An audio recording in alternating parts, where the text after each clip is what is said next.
Welcome back to the morning show here on Arise News.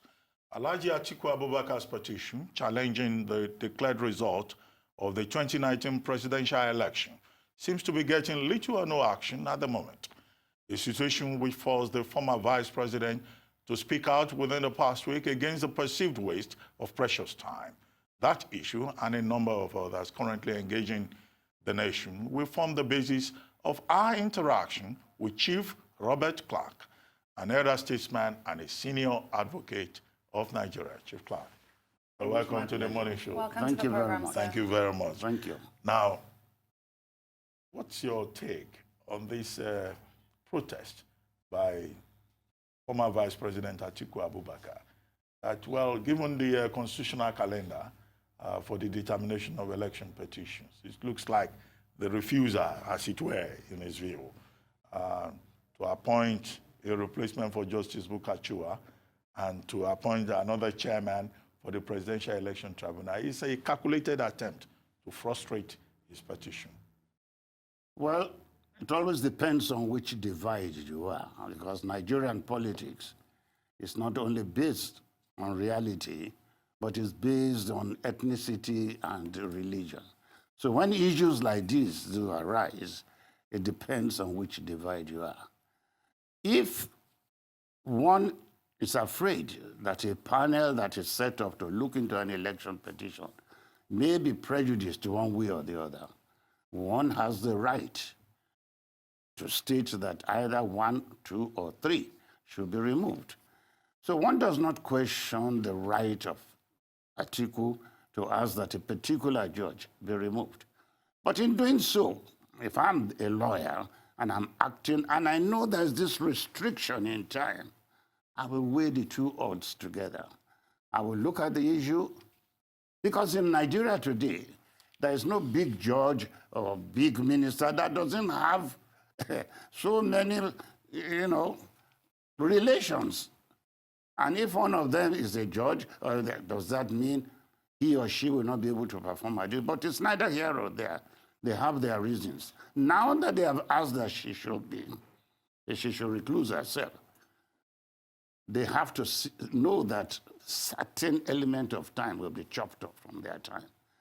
So I think, again, if we look at it from that angle, the government itself or the judiciary itself should quickly, because the lady says, look, I agree with you, even though the law does not allow me to recluse myself, but being a Nigerian and knowing how Nigerians think about elections, I will so do so. But I will ask her to please, as the president, as the lady who is in charge of appointment, make sure that an appointment is made early. Absolutely, sir. Now, when Justice Ige came on to speak about this case and discuss the fact that the tribunal, or rather the petitioners, did not necessarily file any certain allegations against the bias, but merely complained about it, he referred to Section 42 of the 1999 Constitution and claimed that it represented gender discrimination, and the petitioners violated this. Do you believe in what Justice Ige said? Did this represent gender discrimination? Well, as I said, in Nigeria, it always depends on which divide one is. I don't want to draw in gender discrimination into this at all, because gender discrimination has allowed a woman to get to that position within the hierarchy of judges. One should not look at her. And we lawyers, we don't look at judges, whether they're women or they're men. We all believe we are all men. So gender discrimination within the judiciary is a non-factor at all. I can assure you that, as I said, anybody is free to think otherwise. In Nigeria, many things are happening which beats the normal way of doing things in the world. So claiming that gender discrimination might be one of the factors in this matter, I don't believe in it. I don't believe in it. Well, the point about gender is that even Justice Bukachua herself pointed out that, look, this is not a good precedence for women who sit on the bench. She made that point. Because the whole argument by the Atiku camp was that she's married to a senator from Bauchi North, and her son also actively campaigned for President Buhari. So the issue is about her being a mother and her being a wife. That was where, you know, the gender thing came into the equation. But we have precedents of male judges who have been asked on the bench to recuse themselves due to filial relations. Well, let me be honest. Situations do arise during a trial period when lawyers feel that a judge is prejudiced one way or the other. And we do that. But gender factor, even if she brings it in, as you rightly said, I don't know for what purpose she brought it in. Because, as I said, within the judiciary, we do not discriminate. Whether you are a female judge or a male judge, it's all my lord. We don't have my lady. It's my lord. And we look, the gender factor does not play in the legal profession. Why, as you say, she decided to raise it, I think she is the best person to explain that. But if you look at the controversy around this presidential election petition tribunal, first, the politics around Justice Bukachua, and then now Vice President Atiku, former Vice President Atiku saying, look, there is an attempt to derail the process by not ensuring immediate composition after about 9 days, indeed, have lapsed since Justice Bukachua stepped down. Do you think that the PDP is trying to use a strategy to let the public know that there are issues with the process and that at the end of the day, whatever outcome, if the outcome does not favor Atiku Abubakar, he will have sowed enough seeds of doubt in the public mind? Because the trial seems to be more in the public domain than in the court of law. Well, I can say, for one, that election petitions in Nigeria always bring out a lot of suspicions and all that. I've been handling, I was Shagari's lawyer, 78, and I was the sole counsel to NRC in 1993. And I take cases, I don't belong to any political party, but I take cases. But one thing I can tell you, it is difficult in Nigeria for any lawyer to derail a judgment of the tribunal or to derail the judgment of INEC. Because you see, the law, if the law had said, if you conduct an election, you as the conductor must first come before a tribunal and satisfy that tribunal that according to what is laid down, I have done my job well. And you present all the documents to the tribunal. That will have been better for us. But now you find that a man conducts an election. You are challenging that election. Do you think he's going to support you? Do you think he's going to make available evidence to you to nail him? No. But I've been conversing because I've done so many elections. Even I have a good friend, a silk like myself. He always told me, I will never be a lawyer to a petitioner. You can never win, except on special circumstances. Who is that, sir, if I may ask? Now, I won't mention name, but he's a very good junior friend of mine, my real aburo. He always told me, he said, Egmont, have you ever seen me take the challenging? No, no, no. I will hide behind INEC, let them defend it for us. So the law has to be looked into. And until that is done, I find it difficult for anybody to turn around to say, oh, INEC did not conduct the election in accordance with the law. It will be difficult. In other words, are you saying, sir, that the outcome of the presidential election petition is foreseeable?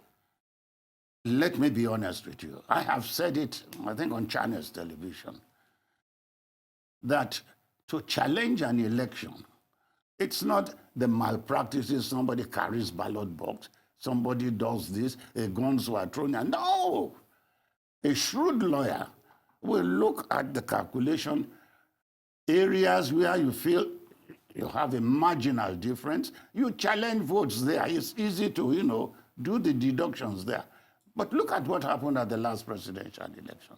The difference in vote in the North is 4 million between Atiku and Buhari.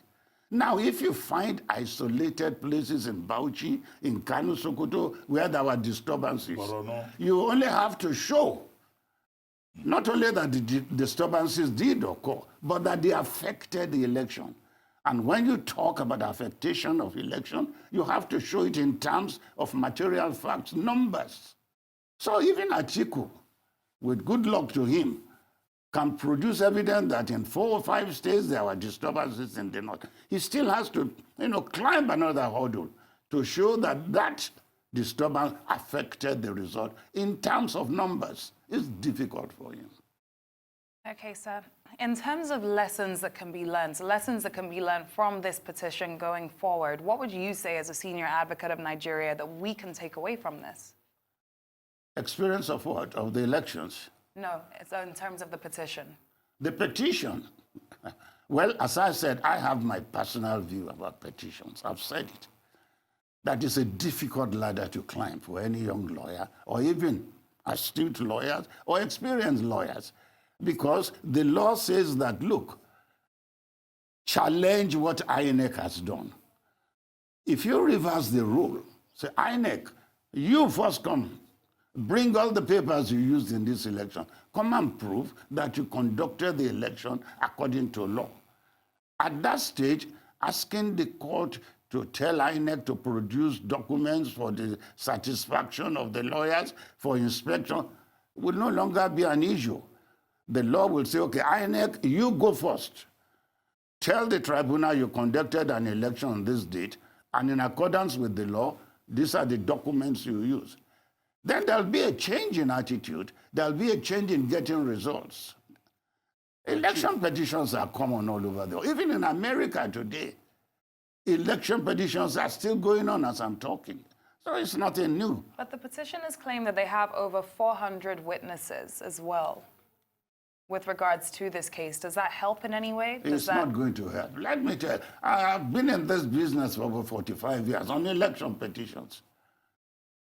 It's not going to help. As I said, what will help is not the witnesses who come and say, I saw him carry a gun. I saw him, he brought police. No. The trick in election petitions, show how it has affected the result and how much. Then they will now deduct what you have been able to prove from the totality of the votes of the other party. How are you going to get that? 4 million votes.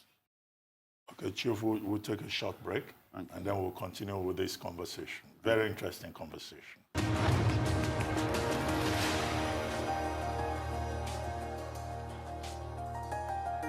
Welcome back to the morning show here on Arise News. We've been having a conversation with Chief Robert Clark, SAN. Chief, let me ask you, you've been involved in election petitions since the days of President Shehu Shagari in the, that was the Second Republic. Yeah. Now, this time around, we have 776 petitions, according to INEC, and 77 tribunals.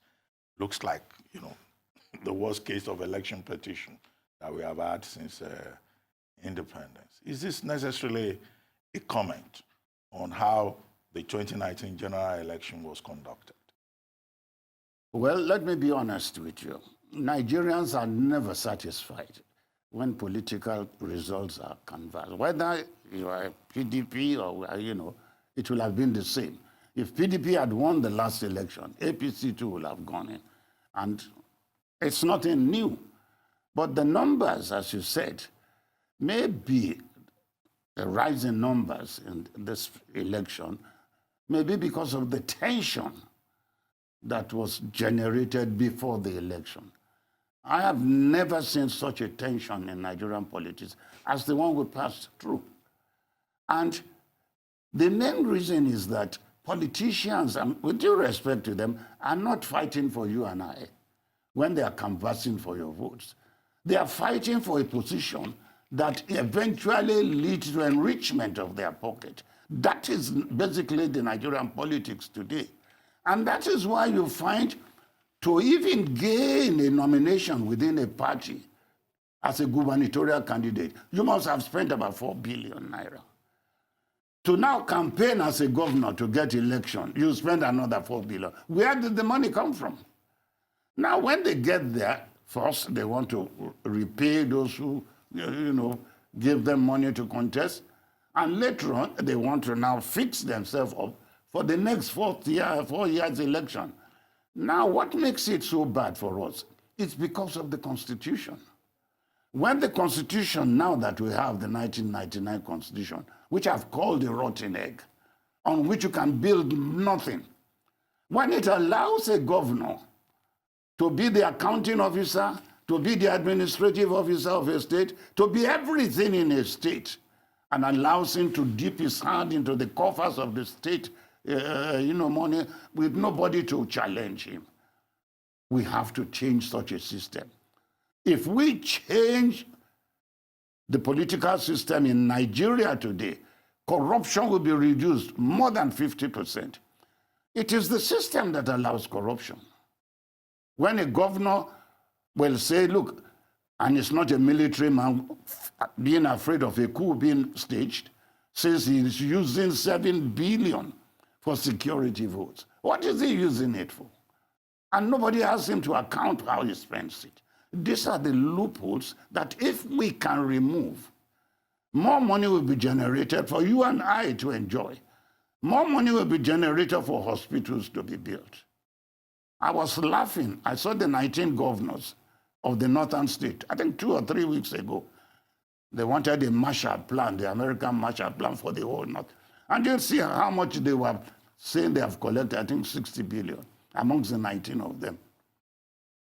When every year the security vote each of them gets, if you multiply by that 19, is almost 10 times of what they are not chipping in. What is that going to do? But that tells you that the system is so porous, it allows them to steal without any recourse. It's only when they are out of office, EFCC starts pouncing on them.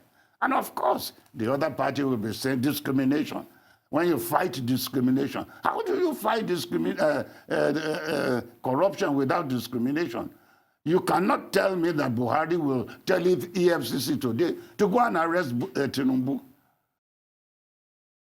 But if they lose the election, if they had lost, and Atiku, because then Atiku can do that, go and check on Tinubu. So nobody should talk about this. Let corruption be fought, whether fighting the opposition now, then when you are there as opposition, you do the same thing. But please, for God's sake, Nigeria is fed up.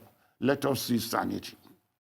Sir, Chief, you described the Constitution, the 1999 Constitution, as quote-unquote a rotten egg. Does that in any way imply that essentially we don't necessarily actually have a constitution to really run on? Look, from my experience, the best constitution this country has ever had is the 1963 Constitution. All this Wahala in Delta were not arising then because the revenue was, almost 50% goes back to the state, today 13%.